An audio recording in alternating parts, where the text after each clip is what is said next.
Pessoal, vamos lá. Então, retomando aqui, né, dando continuidade ao conteúdo aqui sobre o México, a gente havia parado exatamente aqui, ó, né, que a gente estava falando sobre a pirâmide etária, é isso? Nós vimos que a população que predomina hoje no México é o quê? A população jovem, é isso? E a gente viu que uma política fundamental, uma política essencial nesse momento seria o quê? O investimento em um bom sistema de ensino. Para quê? Para que amanhã você tenha essa população que vai ser adulta, ela seja o quê? Ela seja uma população qualificada. É isso? Seguindo adiante aqui, esse mapa aqui, na verdade, eu já mostrei para vocês, é isso? Que ele nos mostra aqui, ó, as áreas de... Professor, Sim? só vendo a pirâmide etária do México, já dá para ver que ele não é um país organizado, não é? Veja Só, só. só, Sim, pode falar. só da pirâmide etária ficar com realmente o formato de pirâmide, já dá para se ter uma ideia da expectativa de vida. Isso, exatamente. Veja só. Por isso que é importante a gente saber compreender, a gente saber ler gráficos, mapas, por exemplo, pirâmides, aqui nada mais é do que um gráfico. Por quê? Quando a gente analisa aqui, ó, a pirâmide nesse formato aqui, a gente já percebe que a expectativa de vida aqui, ela é o quê? Ela é baixa.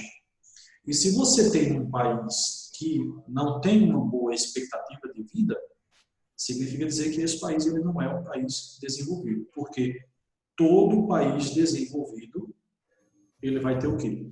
Ele vai ter esse topo aqui, sendo que sendo um pouco mais largo.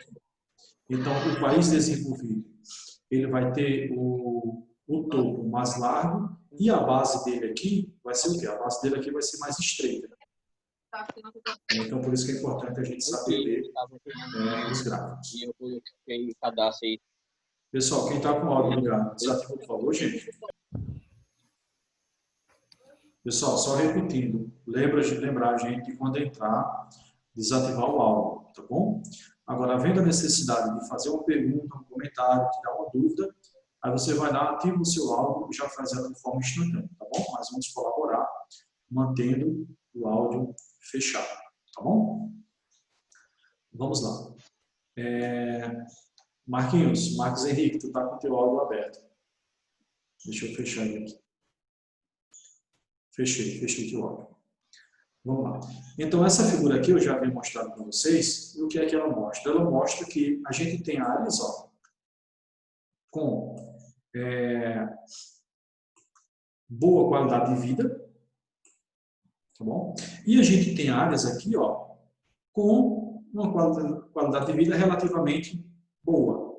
Agora, a gente vai ter áreas também, essa área mais clarinha aqui, ó, que vai ter o quê? Que é onde está presente o quê? Aqui está presente maior parte da pobreza do México. Então, de acordo com esse mapa aí, vocês percebem? Professor. Sim? Sim, criança, pode falar?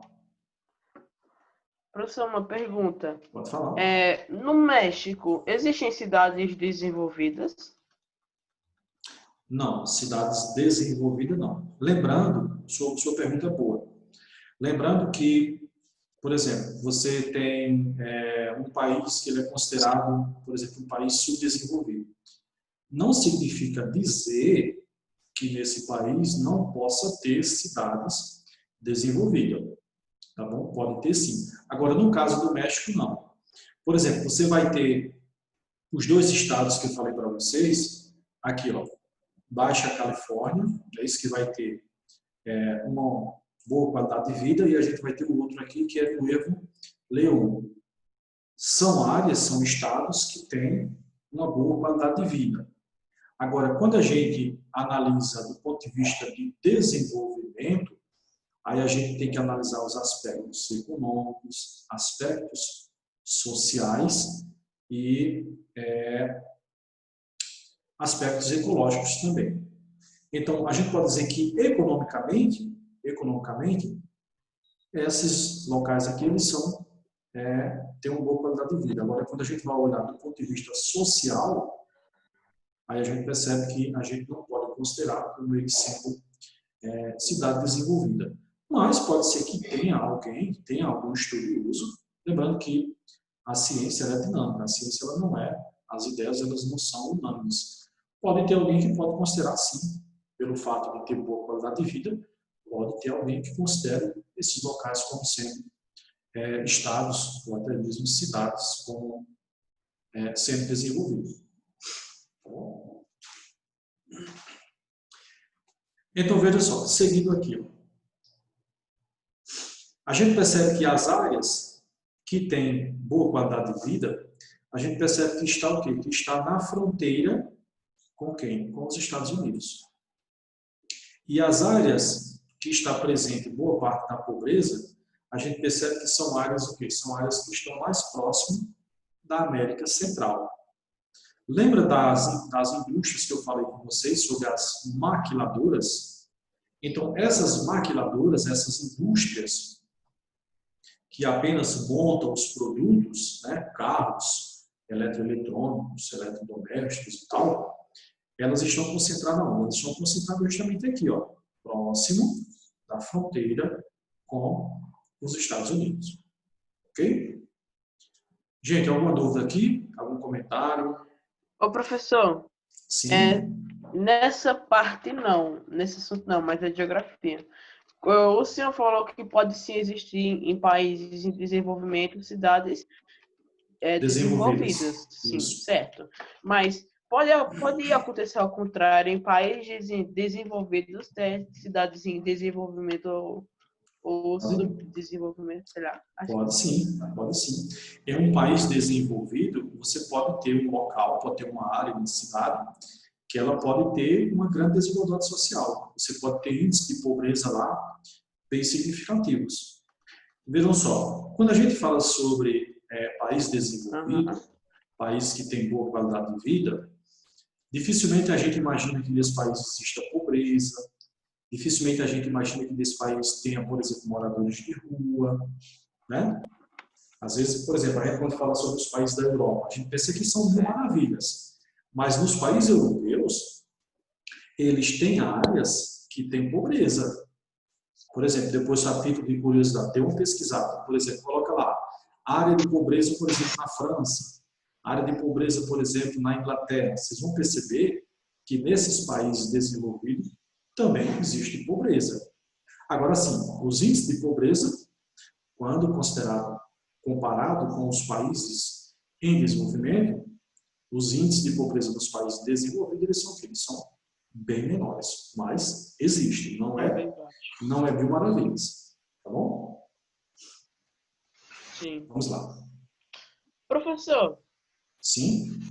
Outra pergunta, meu Deus, eu estou perguntando demais. Fica à vontade. Ô, professor, você acha que é preciso em algum país ter pobreza?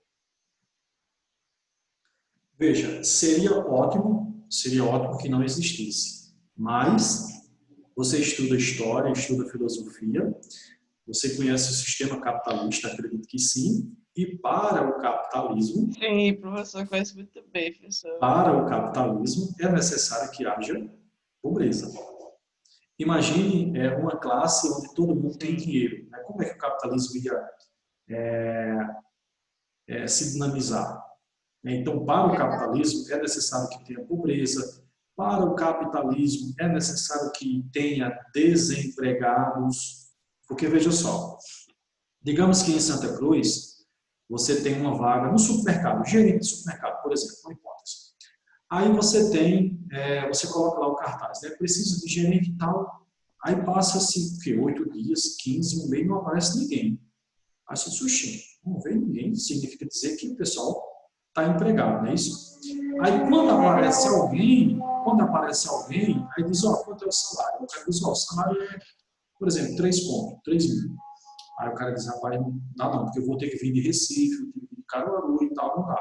Tu paga 5, se tu pagar, eu topo. Aí o cara, rapaz, até agora não apareceu ninguém, eu eu vou aceitar. Aí acaba aceitando, né?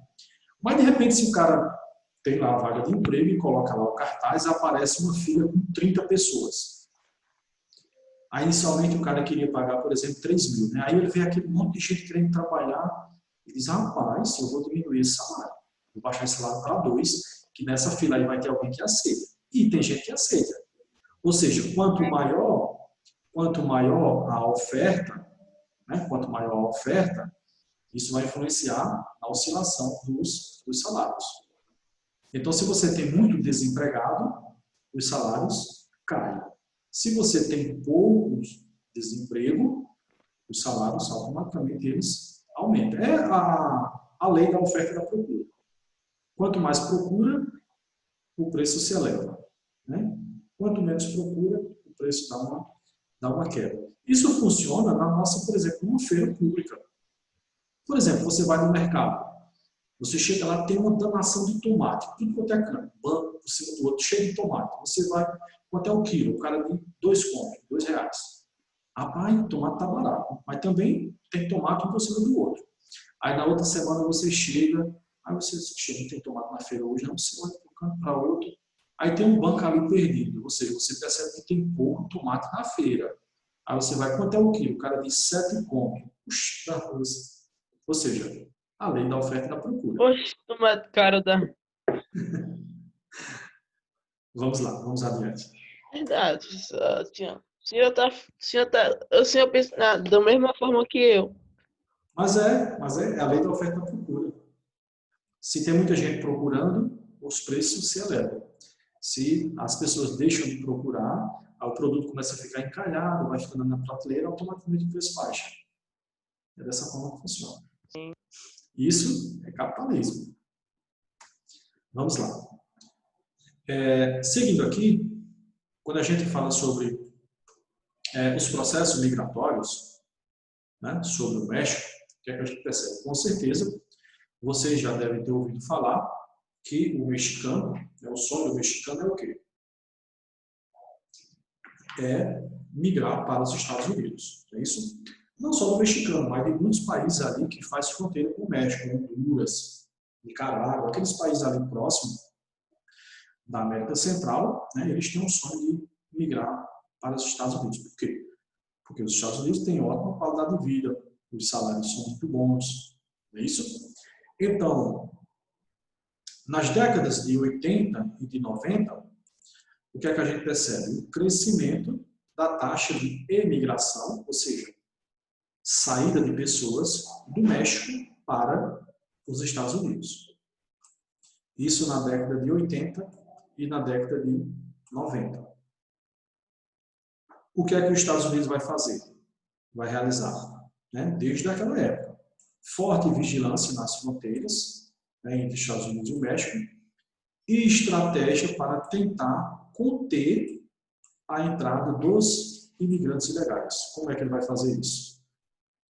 Por exemplo, a partir de quê? A partir da rigidez de legislação, por exemplo, modificando a legislação interna do país, como assim?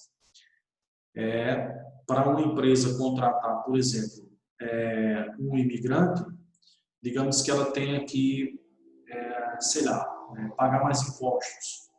Então, de certa forma, está dificultando o quê? As empresas contratar imigrantes, forçando ela a contratar quem? Contratar o nativo. Tá? Com relação a... Deixa eu só afastar aqui a câmera. Com relação à reversão da imigração, o que é que a gente tem aqui? A partir de 2010, o fluxo emigratório do México para os Estados Unidos vem diminuindo. Aí, de repente, alguém imagina, professor, por que a partir de 2010, esse fluxo migratório que anteriormente existia do México para os Estados Unidos, por que ele vem diminuindo? Por causa do muro. Por conta do muro também, por conta das leis mais rígidas, né, por conta da vigilância, mas também porque os Estados Unidos, nos últimos tempos, eles vêm passando por algumas instabilidades, eles vêm passando por algumas crises. Então, Se lá na década de 80 e 90 ele ofertava muito emprego, hoje em dia ele não oferta tanto quanto ele ofertava. Então isso contribui com o quê? Contribui com a diminuição desse fluxo, da saída de mexicanos e de pessoas ali da América Central para os Estados Unidos. Isso não significa dizer que isso acabou, que terminou. Não, esse fluxo continua, só que ele deu o quê? Ele deu uma reduzida.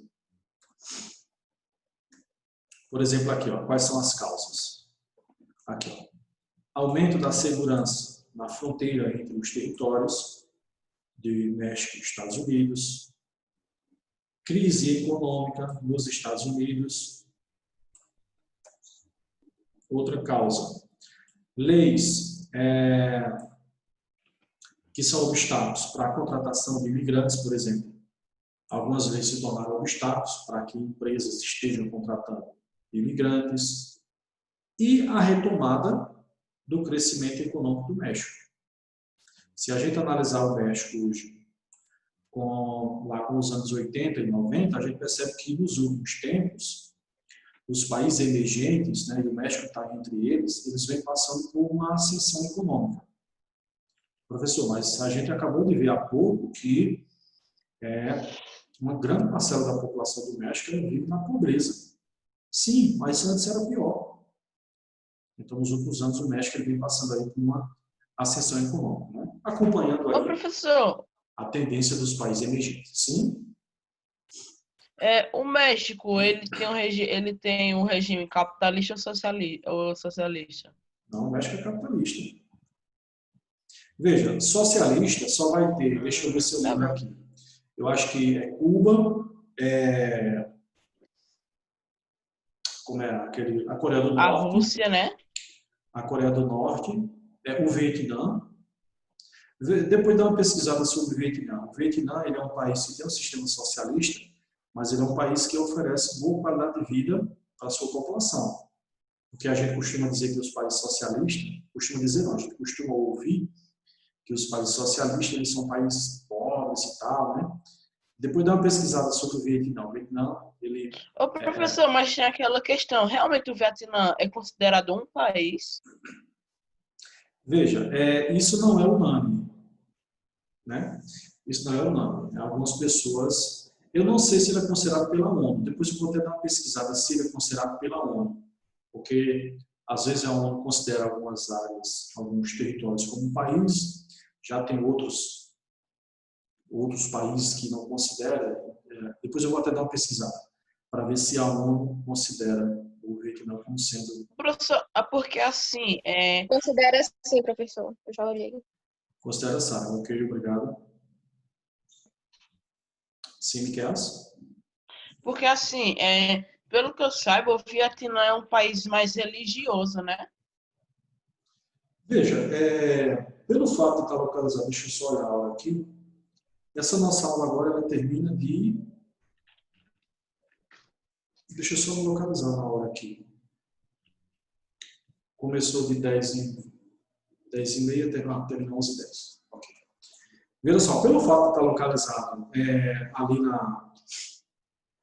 ali próximo, ali naquela área oriental ali, na parte da Ásia, eles têm algumas características. Mas se a gente for olhar do ponto de vista, por exemplo, o norte da África, o Oriente Médio, a gente percebe que os estados eles têm um alinhamento muito grande com a parte religiosa. Você tinha falado sobre a Rússia. A Rússia ela é capitalista. Só que é o seguinte, professor, mas eu identifico que às vezes ele adota algumas ações socialistas. Sim, concordo com você. Mas a Rússia ela é capitalista. A China, por exemplo, a China durante muito tempo ela foi só socialista, mas depois o que ela fez? Ela se abriu para o mercado. Então a China ela tem um regime híbrido. Ou seja, as suas políticas internas é socialista. Agora as políticas externas é capitalista. Sim? Professor? Sim? Pode falar?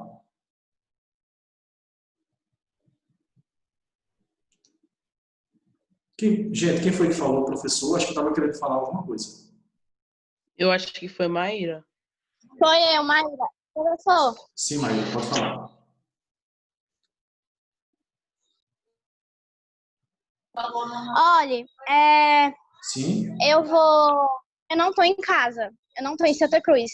certo. Eu vou ter que desligar aqui, sair da aula, porque eu vou pra Santa Cruz. Aí não vai dar pra eu assistir, tá bom? Ok, tranquilo. Sem problema. Vá com Deus. Obrigada, tchau. Ok, tchau, tchau. Então vamos lá. Como eu estava falando, né, a China ela tem um regime híbrido. As políticas internas, ela é socialista, mas, por exemplo, a existência de um só partido político e tal, mas as políticas externas ela é capitalista. Lembrando que nem todo Estado chinês faz parte do sistema capitalista. Por exemplo, aquela parte ali banhada pelo oceano, ali, ela é uma China bem relativamente desenvolvida. Mas aquela parte da China que vai partindo para o interior, boa parte da população ainda vive em áreas rurais, boa parte da população ainda depende de atividades econômicas relacionadas ao campo, à agricultura, à pecuária. Ou seja, na China, ainda, embora seja o segundo país que mais produz no mundo hoje, na China ainda existe uma grande desigualdade social. A China ainda precisa se desenvolver muito para que ela venha oferecer uma boa qualidade de vida de forma homogênea para a sua população.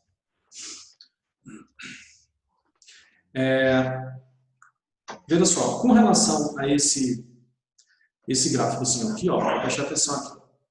Pessoal, tem alguém com o áudio ligado? Desliga, por favor, gente. Com relação a esse gráfico aqui, ó, população imigrante mexicana nos Estados Unidos. Aqui, ó, 1980 a 2014. Então, perceba aqui, ó, 1980 a 2014. O que é que a gente percebe? A gente percebe que na década de 80 para a década de 90 aumentou bastante. Da década de 90 até 2000 também aumentou e até 2003 continuou aumentando. Só que a gente viu anteriormente que esse fluxo populacional ocorreu o que nele? Ocorreu uma certa redução. Então, perceba que aqui ó, deu uma estabilizada. Né? Percebe que desde os anos de 2006 a 2014, esse fluxo ele permaneceu aqui, permaneceu ali que digamos estável. Né? Ele nem aumentou e nem diminuiu. Isso consequência de quê? Porque a gente viu vigilância, leis mais rígidas, e a gente viu que o México, nos últimos anos, ele vem passando ali por uma certa ascensão econômica. Ok? Gente, podemos ir adiante aqui? Alguma dúvida com relação a isso aqui? Podemos seguir? Não. Oi. Vamos lá. Deixa eu só modificar aqui. Então, vamos lá. Ainda falando sobre imigração, a gente vai falar um pouquinho agora sobre, deixa eu só ver aqui, sobre o corredor da imigração. Então, vamos lá. O México, né, é porta de entrada para os Estados Unidos. Em 2012, cerca de 100 mil pessoas foram barradas na fronteira entre esses dois países. Alguém pode se perguntar, professor, mas essa população ela é toda do México? Não. A gente sabe que tem alguns países que fazem fronteira com o México, que eles têm o México ali como esse corredor de imigração. Por exemplo, aqui, ó. A maior parte dos imigrantes que tentam cruzar a fronteira com destino aos Estados Unidos, eles são de onde? São de Honduras, né? São da Guatemala, são de El Salvador. Então, esses países, eles utilizam o quê? Eles utilizam o México como corredor para chegar até os Estados Unidos. Com relação à chegada de imigrantes, o que é que eu trouxe aqui? O México tem atraído muitos imigrantes nos últimos anos. Opa, peraí, professor. A gente estava vendo até agora que o mexicano, ele tinha o sonho de ir para os Estados Unidos e tal, e que ele sempre estava migrando para os Estados Unidos. Como é que o México agora está atraindo pessoas? Então, veja só.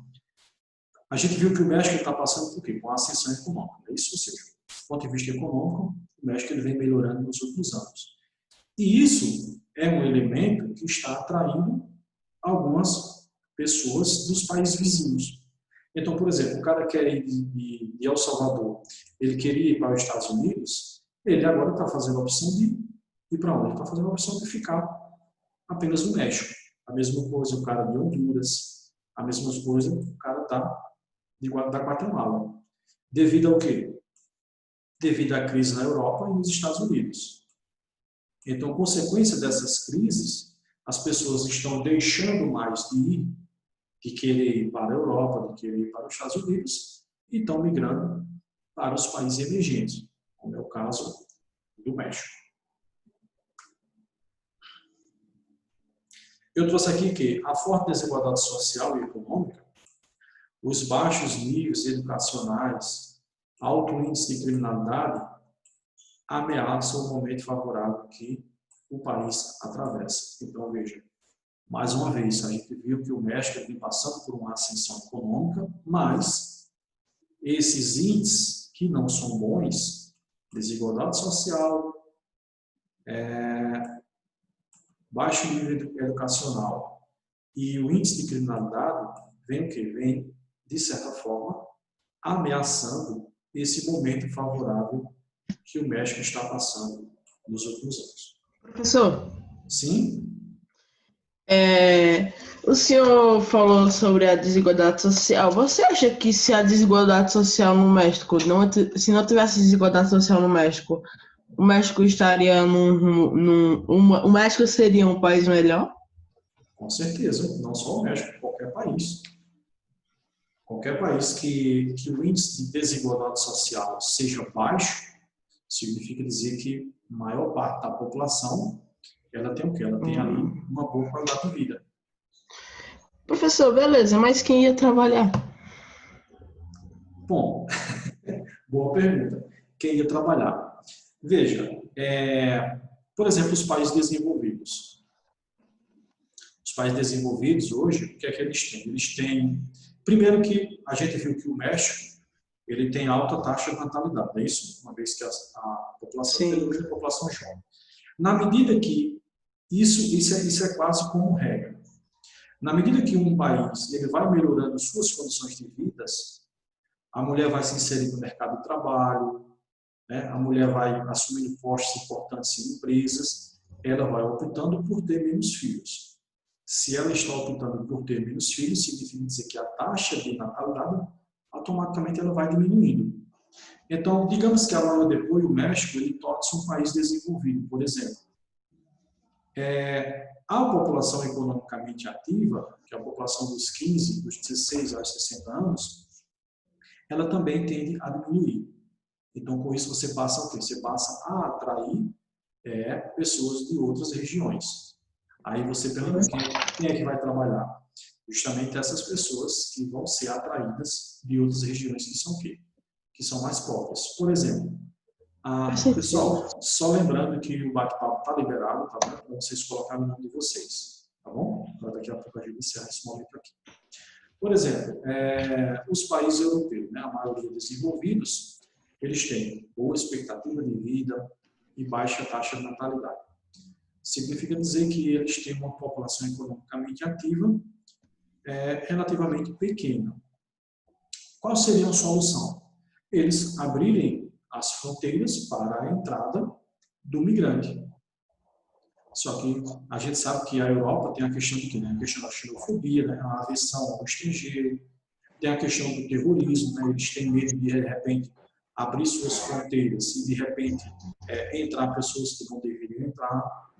Então, infelizmente, existem aí esses receios. Mas uma solução para esses países que têm sua população composta por idosos, a maioria, seria você atrair ali o migrante para que eles tivessem... Gente, o pessoal esquece o áudio, parece que... Então, como eu estava falando, a solução seria o quê? Seria você abrir as portas ali, as fronteiras, para que o migrante entrasse. Agora, cabe a gente ressaltar que você abrindo as fronteiras, vai entrar migrante com mão de obra qualificada, mas também pode entrar migrante que não tem uma mão de obra qualificada. Sim, sim. Então, se ele chegar em um território, por exemplo, ele não conseguir emprego, ele vai morar na rua, aí vai começar a surgir algumas periferias, né? Essa é a questão. Ao invés de solucionar um problema, você acaba solucionando em parte, mas arrumando outro problema. Professor, eu tava conversando com o professor Alexandre, que a gente tá falando sobre socialismo e capitalismo, e tipo, tá nesse mesmo rumo lá. Ok. Gente, só lembrando que o bate-papo tá liberado, tá bom? Tem menos de 1 minuto aqui para a aula encerrar, você já tem percebido aí. Então, corre lá, bota o nome, coloca o nome lá para a gente encerrar esse momento aqui, tá bom? Professor, e também tem a questão da segurança, porque automaticamente quando o país ele é muito aberto para a imigração, só não vai vir gente boa. Exatamente. Se só atrai